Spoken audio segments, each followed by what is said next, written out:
அன்பு நண்பர்களே, உங்கள் அனைவருக்கும் அன்பான வணக்கங்கள். இது உங்கள் கோகி என்டர்டைன்மெண்ட். நான் உங்கள் கோகுல கிருஷ்ணன். இன்னைக்கு நாம பார்க்க போற டாபிக் என்ன அப்படின்னு பார்த்தீங்கன்னா, ஒரு நாட்டோட பிரசிடென்ட் வந்து பார்த்தீங்கன்னா கோவிட் வேக்சின் போடல அப்படின்னா உங்களை எல்லாத்தையும் நான் ஜெயிலில் பிடிச்சி போட்டுருவேன், அப்படி இல்லைனா வலுக்கட்டாயமாக உங்களெல்லாம் இழுத்துட்டு போய் பண்ணிக்கு போடுற ஊசி வந்து உங்களுக்கு போட்டுருவேன் அப்படின்னு சொல்லியிருக்காரு. ஸோ எந்த நாட்டு அதிபர் சொன்னார், ஏன் அந்த மாதிரி சொன்னார் அப்படிங்கிறத இந்த வீடியோவில் நம்ம பார்க்கலாம். ஸோ இந்த வீடியோவில் போகிறதுக்கு முன்னாடி இந்த சேனலை சப்ஸ்கிரைப் பண்ணாமல் பார்த்துட்டு இருக்க நண்பர்கள் தயவு செஞ்சு சேனலை சப்ஸ்கிரைப் பண்ணிடுங்க. உங்களுடைய ஒவ்வொரு சப்ஸ்கிரைபும் இந்த சேனலோட வளர்ச்சிக்கு ரொம்பவே உறுதுணையாக இருக்கும் அப்படின்னே சொல்லலாம். சரி, வாங்க வீடியோக்குள்ளார போயிடலாம். தென்கிழக்கு ஆசிய நாடு தான் பார்த்தீங்கன்னா பிலிப்பைன்ஸ் அப்படின்னு சொல்லலாம். நம்மளுக்கும் மிக அருகில் இருக்கக்கூடிய ஒரு நாடு அப்படின்னு கூட சொல்லலாம். ஸோ இந்த நாட்டில் வந்து பார்த்தீங்கன்னா 11 கோடி மக்கள் தொகை வந்து இருக்குது அப்படின்னு சொல்லலாம். 11 கோடி மக்கள் தொகையில் வந்து பார்த்தீங்கன்னா இதுவரையிலும் பார்த்தீங்கன்னா ஒரு 13 லட்சம் பேர் பாதிக்கப்பட்டிருக்காங்க, ஒரு 27,000 பேர் இறந்துருக்காங்க அப்படின்னு சொல்லலாம். ஸோ தென்கிழக்கு ஆசிய நாடுகளில் அதிகமாக பாதிப்பு அடைஞ்ச நாடு கோவிட்னால இந்த பிலிப்பைன்ஸ் நாடு அப்படின்னு கூட சொல்லலாம். இந்த நிலைமையில தான் அந்த நாட்டோட பிரசிடென்ட் மிஸ்டர் ரோட்ரிகோ டுட்டர்டி அப்படிங்கிறவர் பார்த்தீங்கன்னா ஒரு அறிக்கை வந்து விட்டுருக்காங்க. எல்லாரும் கண்டிப்பாக வேக்சின் பண்ணிக்கணும் அப்படின்னு சொல்லிட்டு மிகப்பெரிய அளவிலான வேக்சின் டிரைவும் எடுத்துகிட்டு போயிருக்காங்க. ஸோ பிலிப்பைன்ஸ் மக்களுக்கிடையே என்ன ஒரு எண்ணம் அப்படின்னா, இந்த கொரோனா வேக்சின் போடுறதுனால ஏதாவது சைட் எஃபெக்ட் வருமோ, இதனால கொரோனா வந்து வராமல் போகாது, இது சும்மா ஒரு கண்துடைப்பு அப்படிங்கிற மாதிரி பார்த்தீங்கன்னா ஒரு நெகட்டிவான இம்பாக்ட் வந்து அந்த கோவிட் வேக்சின் மேலே அந்த பீப்புளுக்கு இருக்குது அப்படின்னு சொல்லலாம். முக்கியமாக அந்த நாட்டில் வந்து பார்த்தீங்கன்னா ஒரு 11 கோடி பேர் இருக்காங்க இல்லையா, அதில் வந்து ஒரு 50% மேற்பட்டவங்களோட கருத்து என்னவா இருக்குது அப்படின்னா, கோவிட் வேக்சின் வந்து போடுறதுக்கு எங்களுக்கு இன்ட்ரெஸ்ட் இல்லை அப்படின்னு சொல்லியிருக்காங்க. பட் நாளுக்கு நாள் வந்து கேசஸ் வந்து அதிகமாயிட்டே போறதுனால இது ஒரு 27,000 பேர் இறந்திருக்காங்க அப்படின்னு சொல்லலாம். ஒரு மிகச்சிறிய நாட்டில் 27,000 பேர் இழப்பு அப்படிங்கிறது வந்து பார்த்தீங்கன்னா ஒரு மிகப்பெரிய இழப்பு அந்த நாட்டுக்கு அப்படின்னு சொல்லலாம். ஸோ அந்த நாட்டோட பிரசிடென்டான ரோட்ரிகோ டுட்டர்டி அப்படிங்கிறவர் என்ன சொல்லியிருக்காரு அப்படின்னா, ஸோ மக்கள் யாருமே முன் வரல, அந்த வேக்சினை போட்டுக்கிறதுக்கு முன் வரல அப்படின்னு சொல்லலாம். ஸோ இதனால கடுப்பாய் அவர் இப்போ என்ன சொல்லியிருக்காரு அப்படின்னா, தயவு செஞ்சு எல்லாரும் வேக்சினை போட்டுக்குங்க, அப்படி வேக்சினை போடலை அப்படின்னா தயவு செஞ்சு அவன் எல்லாரும் பார்த்தீங்கன்னா நாட்டை விட்டு வெளியே போயிருங்க, இந்தியாவோ இல்லை அமெரிக்காவோ இந்த மாதிரி ஒரு பெரிய நாடாக பார்த்து எங்கேயாச்சும் போய் செட்டில் ஆயிருங்க, இந்த நாட்டில் உங்களுக்கு எடுக்கிறதுக்கு இடம் இல்லை, வேக்சின் போடாதவங்களுக்கு இந்த நாட்டில் இருக்க இடம் இல்லை அப்படின்னு சொல்லியிருக்காரு. சப்போஸ் அப்பயும் வேக்சின் போடாமல் நீங்கள் இருந்தீங்க அப்படின்னா உங்களை பிடிச்சி ஜெயிலில் தான் போடுவோம். ஸோ நீங்களே முடிவெடுத்துக்கங்க, உங்களுக்கு ஜெயில் வேணுமா இல்லை கோவிட் வேக்சின் நீங்கள் போட்டுக்கிறீங்களா அப்படின்னு சொல்லிட்டு முடிவெடுங்க.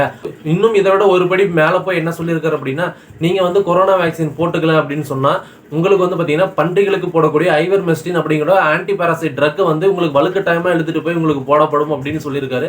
ஸோ இந்த மாதிரி ஒரு நாட்டோட பிரசிடென்ட் வந்து பார்த்தீங்கன்னா அவங்க மக்களுக்கு இந்த மாதிரி கடுமையான எச்சரிக்கை விடுறது வந்து பார்த்தீங்கன்னா அரசியல் ரீதிகள்லாம் தாண்டி பார்த்தீங்கன்னா ஒரு மனித நேயம் மிக்க செயல் இல்லை அப்படின்னே சொல்லலாம். ஏன்னா ஒரு பன்றிக்கு போடக்கூடிய ஊசியை வலுக்கட்டாயமா நான் உங்களுக்கு இழுத்துட்டு போய் போடுவேன் அப்படிங்கறத வந்து எந்த விதத்துல நியாயம் அப்படின்னு சொல்ல. இப்ப ரீசெண்டா நம்ம மேகாலயா ஹைகோர்ட் கூட ஒரு உத்தரவு போட்டிருந்தாங்க. என்ன அப்படின்னா, வேக்சின் போடக்கூடியது அவங்களோட உரிமை அப்படின்னு சொல்லலாம். கட்டாயப்படுத்தி வேக்சின் போடுறது அப்படிங்கிறது வந்து பாத்தீங்கன்னா மனித உரிமை மீறலுக்கு சமமானது அப்படின்னு சொல்லியிருக்காங்க. ஸோ இந்த நிலைமையில இப்படி ஒரு கட்டுப்பாடுகள் பல நாடுகளும் வச்சிருக்கும் பொழுது, பட் இந்த மாதிரி ஒரு சிறிய நாடு தெற்காசிய நாடான பிலிப்பைன்ஸ் அப்படிங்கிறது வந்து பாத்தீங்கன்னா மக்களை வந்து ரொம்பவே வற்புறுத்தி வலுக்கட்டாயமா நீங்க போட்டு தான் ஆகணும், அதாவது அவங்களுக்கு நம்பிக்கை இல்லை அப்படின்னு சொல்றாங்க அந்த வேக்சினை.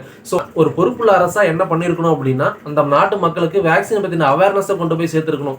நீங்க நினைக்கிற மாதிரி இல்லை, இது வந்து ரொம்பவே நம்பிக்கைக்குரிய ஒரு வேக்சின், இதை நீங்க போட்டுக்கிட்டீங்கன்னா இந்த மாதிரி ப்ராப்ளம்லாம் வராது, மக்களுக்கு அவேர்னஸை கொடுத்து அதன் மூலியமா தான் வேக்சினேஷனோட அளவை வந்து இன்க்ரீஸ் பண்ணணும் அப்படின்னு சொல்லியிருக்கலாம். இதுவரையிலுமே பாத்தீங்கன்னா அந்த பிலிப்பைன்ஸ் நாட்டில் பாத்தீங்கன்னா ஒரு டோஸ் செலுத்தினவங்க மொத்தமாவே வேக்சின் அப்படின்னு போட்டுக்கிட்டவங்க பாத்தீங்கன்னா 2% தான் அப்படின்னு சொல்லலாம். மற்றவங்க யாருமே இன்ட்ரெஸ்ட் காட்ட மாட்டேங்கிறாங்க, அவ்வளவா இன்ட்ரெஸ்டா இல்லை அப்படிங்கிறதுனால இதுக்கு மேல என்ன பண்ண முடியும், வற்புறுத்தி தான் போட முடியும் அப்படிங்கிறதுனால அவர் அந்த நிலைமைக்கு கூட தள்ளப்பட்டிருக்கலாம். ஸோ அவரையும் நம்ம வந்து குறை சொல்லக்கூடாது. மக்களும் ஒரு கோவிட் பத்தின அவேர்னஸ் புரிஞ்சுக்கிட்டு ஒரு 27,000 பேர் இறந்திருக்காங்க, பட் அந்த சீரியஸ்னஸ் எதுவுமே இல்லாம நாங்க யாருமே போடவே மாட்டோம் அப்படின்னு சொல்லிட்டு இருக்கிறது பாத்தீங்கன்னா ரொம்பவே ஒரு கவலைக்குரிய விஷயம் அப்படின்னே சொல்லலாம். ஸோ நம்ம நாட்டிலையும் சில பேர் அப்படிதான் இருக்காங்க. சில பொய்யான வதந்திகளை நம்பிக்கிட்டு நான் வேக்சின் போட்டுக்கவே மாட்டேன், ஸோ வேக்சின் போட்டால் எனக்கு அந்த மாதிரி ஆயிரும் இந்த மாதிரி அப்படின்னு சொல்லலாம். ஸோ நீங்கள் மற்றவங்க சொல்கிற நம்பரை விட ஒரு ப்ராப்பராக ஒரு டாக்டர் சொல்கிற சஜஷனை வந்து நீங்கள் கேட்டு வேக்சின் அப்படிங்கிறது கண்டிப்பாக போட்டுக்கலாம். ஏன்னா வேக்சின் அப்படிங்கிறது வந்து பார்த்தீங்கன்னா இப்போதைக்கு உங்களுக்கு பாதுகாப்பு அப்படிங்கிற வருங்காலங்களில் இப்போ பார்த்தீங்கன்னா டெல்டா ப்ளஸ் அப்படிங்கிற சொல்லி ஒரு வைரஸ் வந்துருச்சு.